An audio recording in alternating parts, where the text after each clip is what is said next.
This is RTV6 News at 7, working for you. Now at 7, demonstrations continue outside the Monroe County Courthouse in Bloomington. Activists continue their call for justice in the case of an alleged racially motivated attack against a black man that was caught on camera. Meanwhile, police are releasing new images of the people who they say were in a car that drove into protesters Monday night as another demonstration was wrapping up. Police are asking for the public's help identifying the people in these pictures and their vehicle. Investigators say the passenger of the vehicle got out to move an electric scooter. Then a woman stood in front of the car and put her hands on the hood. Police say the driver accelerated, pushing the woman onto the hood of the car as another protester grabbed the vehicle. They fell off the car when the driver made a turn. The woman cut her head and was knocked unconscious. Investigators are asking anyone with information to contact the Bloomington Police Department. And calls for justice in Monroe County are just the latest we've seen over the last several weeks. Racial tension is running high across the country, and tonight RTV6's Troy Washington shows you how some Hoosiers are handling it all. When you consistently go through trauma, it only gets heavier. It sucks the hope out of us. It's like, regardless of what I do, I'm going to always be a threat. These black men say it's become natural to keep their head on the swivel. Raising a black son in today's times is the most terrifying thing ever. They say right now it's impossible to relax. There is no break. There's a pandemic and racial division plus unrest at every turn. To constantly be aware of your surroundings, being aware of like, is this somewhere where I'm gonna get pulled over? They say for them it's not enough to just do the right thing. They have to be extra careful. They describe it as a constant state of anxiety and hyper awareness. And for these black men, it's never too early to learn the rules of just existing. Being black, leaving the house and being able to return is a blessing. So you understand, like, hey, if you get pulled over, you know, they tell us to be polite. They tell us to, you know, don't move your hands all of a sudden. You know, those are lessons that we've learned. I learned it as a 13-year-old, 14-year-old, 15-year-old. It can freeze you, you know what I mean? And that feeling that you get intense you up, that you're just like, oh my gosh, like, am I going to be next? Am I going to be the next name that's called? Am I going to be the next hashtag? Or raising a black son makes me want to make this world a better place because I know that the things that I have to fight against right now. These men say it's heavy and it hurts, but the only way through the pain is to keep pushing towards better days. Working for you, Troy Washington, RTV6. And Voices Corps is one of the organizations that provides an outlet for teenagers who may be experiencing trauma of any sort. You can learn more at theindychannel.com. And a downtown downpour again, second day in a row. Indianapolis picked up just under an inch of rain in about an hour's period of time this afternoon, between 3:30 and 4:30 roughly.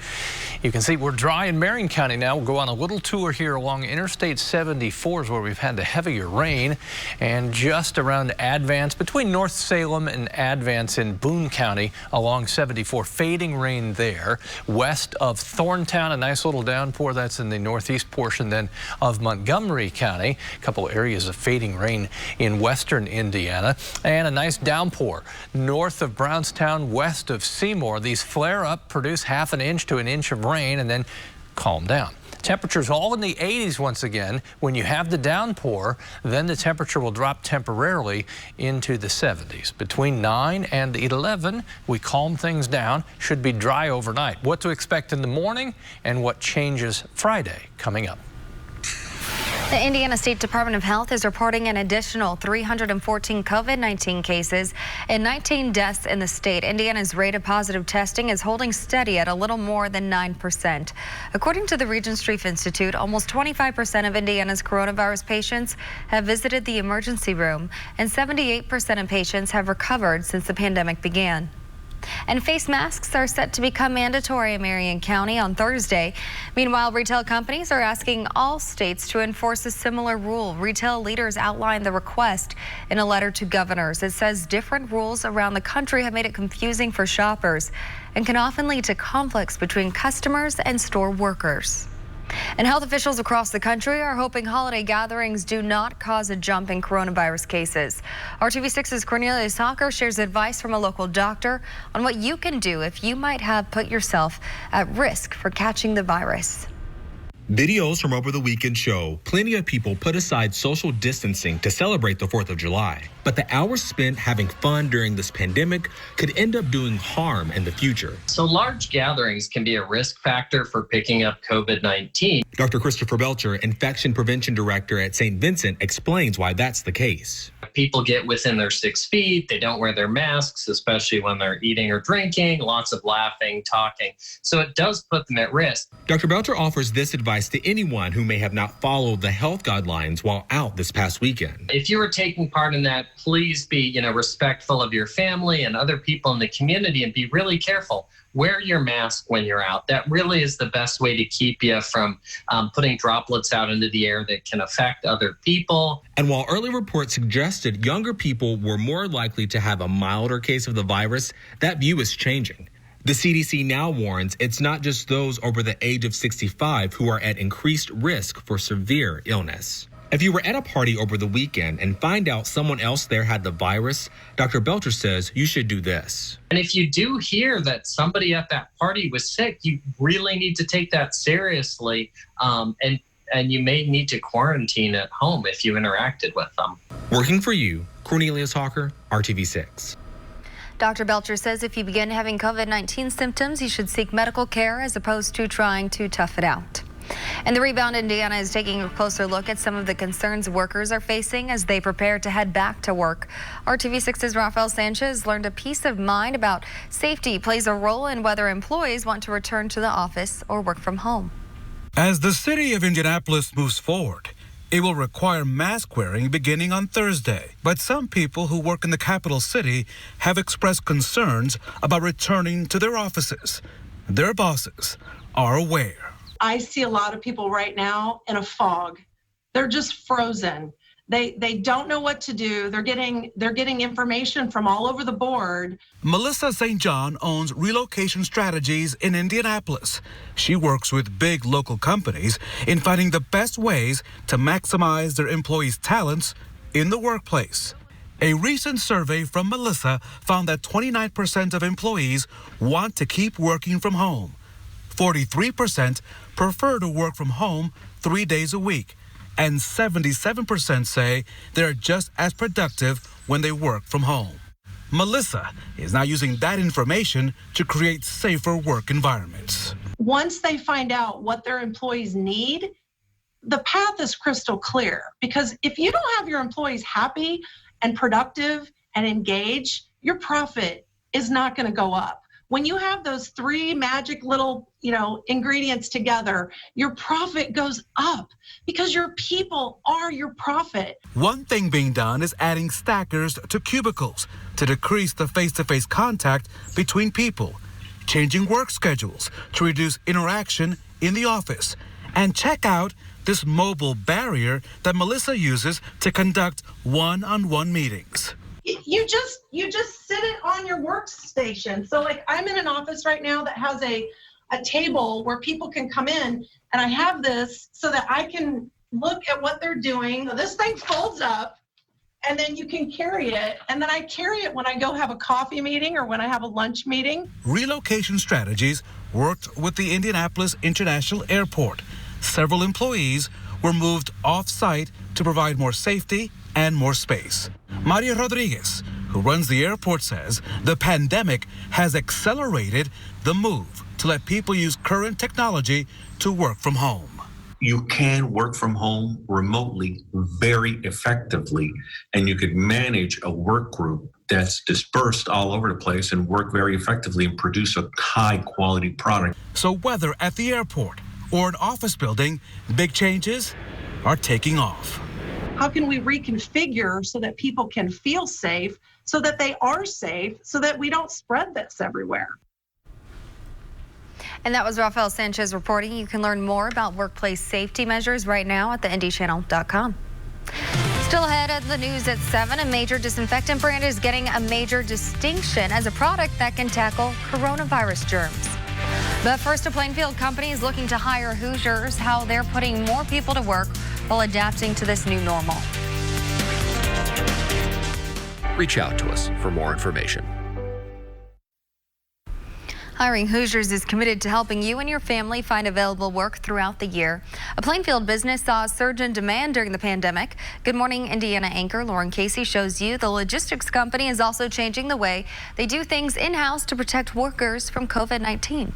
I'm in our cooler build area, so there's a lot of coolers, ice, and gel. Fran Bankhead is a team leader at Plainfield logistics company MD Logistics. Make sure that our customers get their medicine and it's conditioned right and everything's okay. She's been with the company since 2018. It feels more of like a family versus a job. But when the pandemic hit, Fran was worried she may have to choose between her real family or her work family. But MD reassured me that put my family first. So I was able to take that time off and still come back to my job, and everything was just great. So they've been helping us whenever they can. They've been empowering us. The third-party logistics provider customizes supply chain solutions for the customers they serve. From manufacturing all the way to the final distribution, MD Logistics gets the goods where they need to go. The company focuses mainly on life science products like medications, and they also work with personal care products. Because we were considered essential, we were able to keep our people working and continue servicing and providing medicine for those patients. Emily Gerbers is the Director of Business Development. She tells me that there was a lot of pivoting and shifting of the supply chain due to COVID-19, with a surge of more orders online delivered directly to consumers and a shift away from brick and mortars. And now the company is adapting to this new normal, and they're hiring in a wide range of positions to keep up. What are you looking for in particular in a prospective employee? We're most definitely looking for motivated individuals that can be at work every day, that cares about their job and the products that we send out. Jennifer Sanders works in human resources. She says positions include internships, team leads, equipment operators, general labor like picking, packing, and auditing, and managerial roles. And that MD Logistics is taking their new safety protocols seriously for those who work here. We are keeping our employees 6 feet apart. We are encouraging them to wear masks on a daily basis. We've increased all of our cleaning protocols. We've been doing temperature checks since March, I believe. To Jennifer's point, if we don't have, if we can't be socially distanced, we are wearing masks. But for the most part, the majority of our folks who are able to work remote are still working remote. And for the team leaders like Fran, the safety precautions, the family atmosphere, and the work that gets life-saving medications into the hands of people in our community keep her coming back each day. That helps me come to work every day, knowing that I'm impacting somebody's life in a good way. If you want to learn more about open positions with MD Logistics, just go to our website, hiringhoosiers.com, and click on this story. Another day in the 90s today, but the temperature trend you can see goes down as we go into the weekend. We'll talk about what happens beyond the 7-day forecast as well, coming up. Some people run in the best circles. Welcome back. We are checking back in with Chief Meteorologist Kevin Gregory, tracking storms, and they've been spotty all day. That's the way it's been the last couple days. It will be the next couple. You either have this, sunshine, or you have some downpours. We picked up that nearly inch of rain in Indianapolis in about an hour's period of time. If you go northwest of Indianapolis, that's where we've had the most recent thunderstorms. All of the thunderstorm activity, though, in the next few hours diminishing. Temperatures will stay warm all night. Some patchy fog is more likely if you've had rain today. In those spots, patchy fog likely to develop tonight.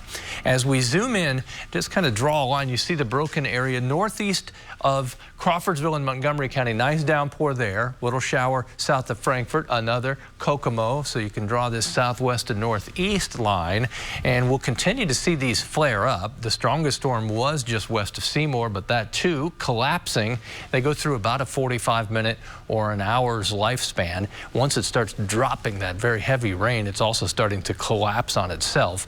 The winds are weak at ground level and above, and so that's why they're not moving very quickly, and they can put down heavy rain in a short period of time. Friday sticks out, the most likely time for rain and the more widespread thunderstorms. The difference between Friday and the last couple days, there'll be a focus, there'll be a spark for the thunderstorms besides the afternoon heating. A cold front will come in and lift the warm, moist air, building more numerous storms.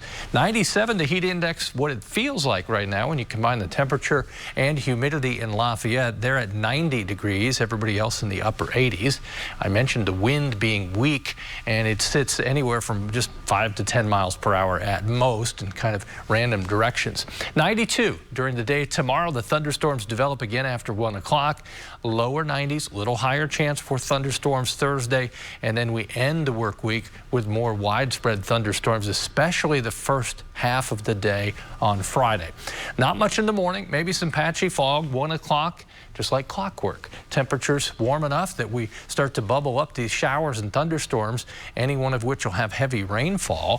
Thursday temperatures in the low 90s. Want to show you the 7-day forecast, and you can focus on low temperatures as well. They're still in the 70s the next 4 mornings, but then at least we get 3 mornings where temperatures drop back into the 60s. After 2 more days in the 90s, the thunderstorms and the cold front Friday signal slightly cooler conditions and less humid conditions Saturday through Tuesday of next week. But I think we're back to the 90s Wednesday and Thursday of next week. Amanda? The U.S. Environmental Protection Agency has given its first approval to disinfectants that kill coronavirus. They are Lysol Disinfectant Spray and Lysol Disinfectant Max Cover Mist. The approval is based on lab testing that found when used on hard, non-porous surfaces, both products kill the virus 2 minutes after contact. Lysol says it's currently working on testing other disinfectant products against coronavirus. And from gyms to the NFL, companies and organizations are asking people to sign COVID-19 waivers to keep from getting sued if someone gets sick. Legally, it's unclear if the forms carry any real weight. But Chris Conte shows us how colleges and universities might be the next ones to jump on the trend. College campuses across the country have largely sat empty for months now. Come fall, though, as schools consider whether to bring students back, they're also considering their legal obligations. They are a business that needs revenue to function. As an attorney, Chris Feudo has been advising folks about those COVID-19 waivers. They gained national notoriety leading up to the president's rally in Tulsa last month. Businesses have also been turning to these forms in hopes of freeing themselves from legal responsibility if someone catches the virus. You're not going to find out whether it's enforceable until somebody gets sick and sues. The next round of waivers could be coming from colleges and universities.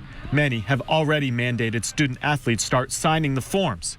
Students returning to empty campuses could be next. You know, I don't know if it was my kid. I don't know if I would have them sign something. Here's why he says that. A COVID waiver means a family could lose any rights to seek compensation if a student gets sick at school.